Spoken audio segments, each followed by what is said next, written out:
এরপর সে যতই গভীর পানিতে নামতে থাকে ততই যেন পিছন থেকে কিছু একটা মরমর করে খাওয়ার শব্দ শোনা যায়। এরপর সৌরভ তৎক্ষণাৎ পিছন ফিরে তাকায় আর দেখতে পায় তার মারা মাছগুলো কে যেন শূন্যে ভেসে কচমর করে চাবিয়ে খাচ্ছে। সে আর দেরি না করেই এক মুঠ চাল ও ডাল পানিতে ফেলে দেয় আর দ্রুত ওখান থেকে উঠে আসে। কমলা সারাদিন বাড়ির কাজকাম করে অবসর সময় মাটি দিয়ে কিছু হাঁড়ি পাতিল বানায়, আর ওগুলো তার স্বামী সোহরাব বাজার বেলায় বাজারে বিক্রি করে।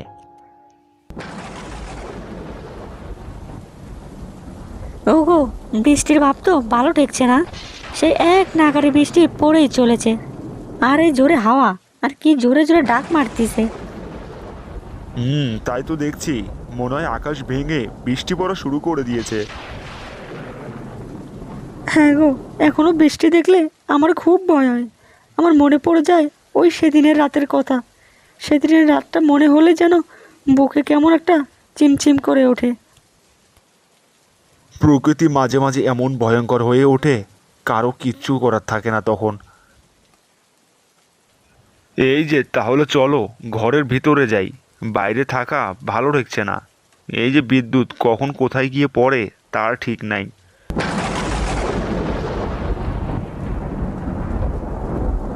ওগো, জানালাটা একটু বন্ধ করে দাও, তাহলে বাইরে থেকে হাওয়া বাতাস ও বৃষ্টির ছটা ভরে আসবে না। এরপর সৌরভ তার বউয়ের কথা অনুযায়ী জানালার পাশে গিয়ে দাঁড় হলো আর বিস্ময় দৃষ্টিতে তাকিয়ে রইল কিছুক্ষণ। কি গো, জানালা দিয়ে চলে এসো, ওখানে আবার দাঁড়িয়ে আছো কেন?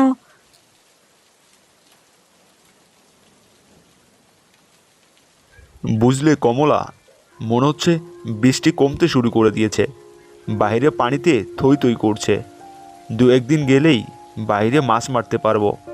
খুব মাছের নেশা, তাই না? সারাদিন গ্রামগঞ্জে ব্যবসা করে এসে তাও তোমাকে ক্লান্ত মনে হয় না? আরে শোনো, মাছ ধরা ওটা একটা নেশা। মানুষ কাঁচা টাকা, কাঁচা নারী ও কাঁচা মাছ একদমই হাতছাড়া করতে চায় না। তো তোমারও তিনটে জিনিসেরই নেশা আছে নাকি? এভাবে দুজন গল্প করতে করতেই বৃষ্টি চলে যায় আর ঠান্ডাও নেমে আসে। আর কালকে সকাল সকাল বেরোতে হবে ব্যবসায়, এ কারণে সকালেই ঘুমিয়ে পড়ে।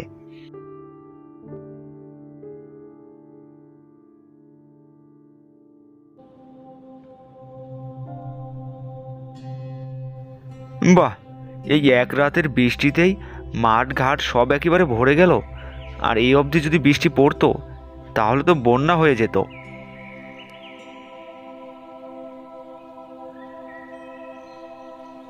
কি রে সৌরভ, এখানে একলা দাঁড়িয়ে কি করিস? রাতে যদি মাছ ধরতে আসিস তাহলে আমাকেও ডাক দিস, দুজনেই একসঙ্গে আসবো মাছ ধরতে। আমারও তো ভয় নেই, তুই যাকে পাই সঙ্গে করে নিয়ে আসিস, আমি একাই আসবো, যত সব। দূর, তোর সঙ্গে কথা বলে আমার খালি খালি সময় নষ্ট করা ছাড়া আর কিছুই না। যাই, আমি আমার কাজে যাই। এরপর সৌরভ ওখানে আর কোনো কথা না বাড়িয়েই তার কাজে চলে যায়।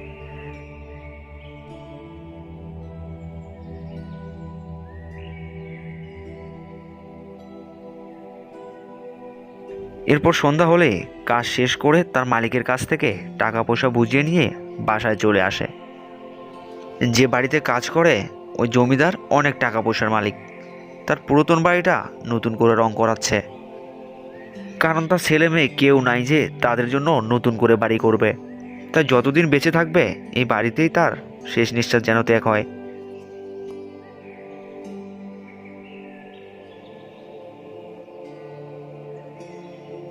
এরপর সৌরভ বাসায় গিয়ে ফ্রেশ হয়ে পেটের খিদা মিটিয়ে সুন্দর একটা ঘুম দেয়।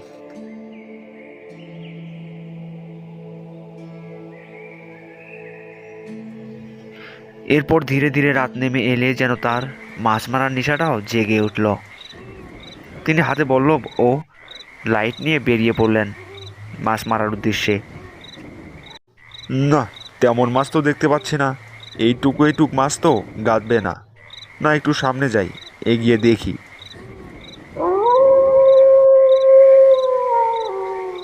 এই তো পেয়েছি। এইবার তুমি আমার হাতে ধরা না দিয়ে কিভাবে যাও বাপু, এইটাই দেখবো আমি।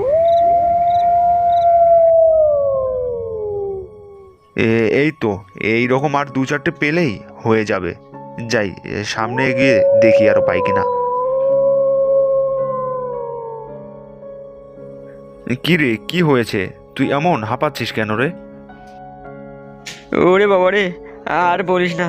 ওইদিকে তেঁতুল তলায় বড় একটা শোল মাছ দেখে মারতে যাই। মাছটাকে খুঁটফোস মারি, কিন্তু গাঁথে না। আস্তে আস্তে আমাকে গভীর পানিতে নিয়ে যায়, আর আমি কোনো মতনে বুঝতে পেরে দৌড়ে পালিয়ে আসতেছি। ওরে বাবা, আমি আর নাই, আমি শেষ। তোকে না বলেছিলাম আসবার সময় আমাকে ডাকে আসবি? তা তো করলি না, আজ তো বরঞ্জোর পেয়েছে গেছিস। আজ আর মাছ ধরবো না রে, চল চল দুজনে বাড়ি ফিরে যাই। হ্যাঁ হ্যাঁ হ্যাঁ, চলো। কাল একবার কবিরাজের কাছ থেকে কিছু বুঝে শুনে এসে মাছ মারতে নামবো একসঙ্গে দুজন। এরপর দুজনেই ওখানে আর এক মুহূর্ত দেরি না করে বাসায় চলে যায়। আর পরের দিন সকাল হতে না হতেই তারা কবিরাজের কাছে চলে যায় এর সুরাহা কিছু একটা করতে।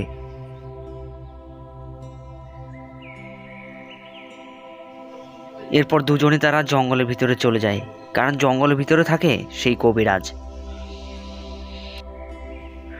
অবশেষে তারা সেই কবিরাজের কাছে পৌঁছে যায়, আর তাদের সঙ্গে যেসব ঘটনা ঘটে গেছিল সমস্ত কথা খুলে বলে গতকাল তাদের সঙ্গে কি হয়েছিল। এ তো খুব ভয়ানক কথা। রাতে মাছ ধরবার নেশা ছেড়ে দে যদি বাঁচতে চাস। কিন্তু কবিরাজ মশাই, এর থেকে বাঁচার কি কোনো উপায় নেই? সব সমস্যারই সমাধান আছে, কিন্তু তার জন্য সাহস রাখতে হয়। আপনি আপনি আমাদের একটা উপায় বের করে দেন না, যাতে ওই দুষ্ট ভূত আমাদের কোনো ক্ষতি না করতে পারে। শোন, যার যার সীমানা তার তার শক্তি একটু বেশিই থাকে। ডাঙায় যেমন বাঘ, পানিতে যেমন কুমির, আর গাছে যেমন ওখানে কিছু করবার মতো শক্তি আমাদের কারোর নাই। কোনো উপায় কি নেই কবিরাজ মশাই?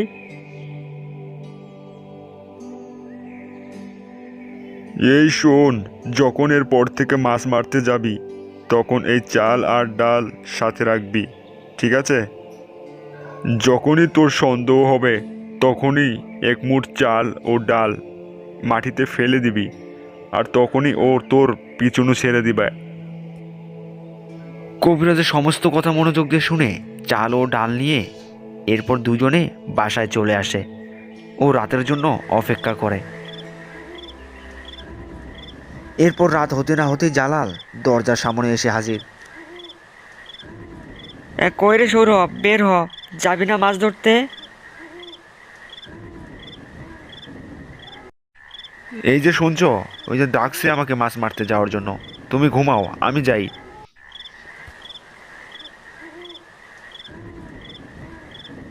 এরপর লাইট ও পল্লব নিয়ে ঘরের বাইরে বের হয়, কিন্তু আশ্চর্যজনক বিষয়, বাইরে কেউ নেই।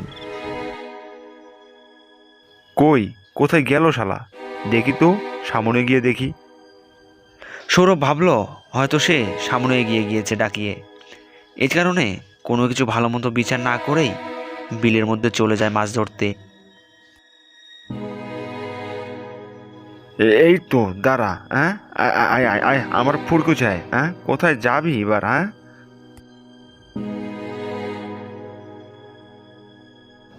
সৌরভ এইভাবে মাছ ধরতে ধরতে সামনে এগোতে থাকে, কিন্তু সামনে একটা বড় মাছ দেখতেই আস্তে আস্তে সে পানিতে নেমে পড়ে, কারণ তার লোভটা যেন সামলাচ্ছিল না কোনোভাবেই।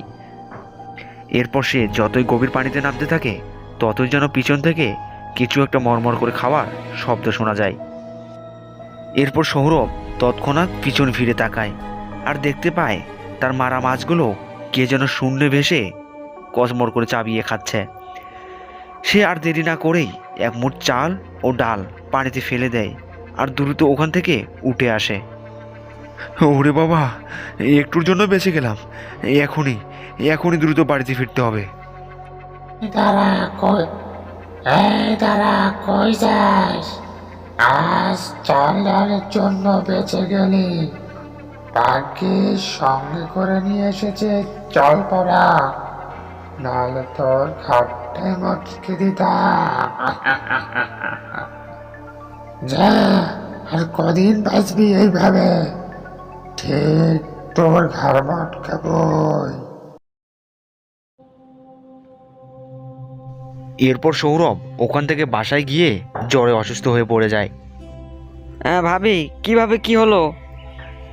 রাতে আপনার ডাক শুনেই বাইরে বের হয়ে গেল, এরপর ফিরে এসে তার এমন জ্বর। কই, কালকে তো রাত্রে আমি আসিনি। আমার আসার কথা ছিল, কিন্তু কাল আমি একটু বোনের বাড়িতে গেছিলাম, এই কারণে আসতে পারিনি।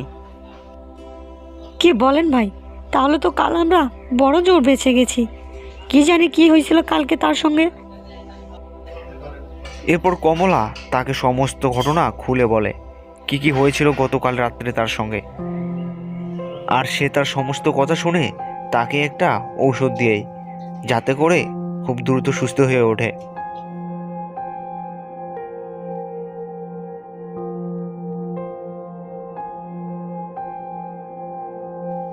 এরপর সে ওষুধগুলো তাকে পানি দিয়ে খাইয়ে দেয়।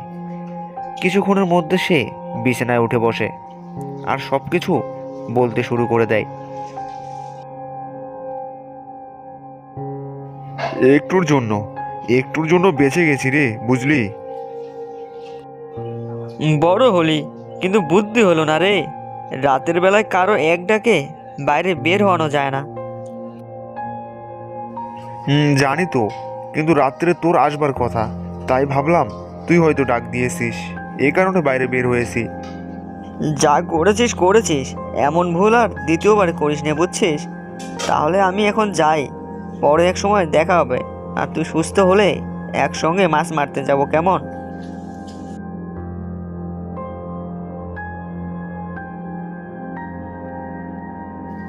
আমি আর জীবনে রাত্রে মাছ ধরতে যাব না গো। যাক, তাহলে তোমার 3টা নেশার একটা নেশা তো গেল, কাঁচা মাছের নেশা।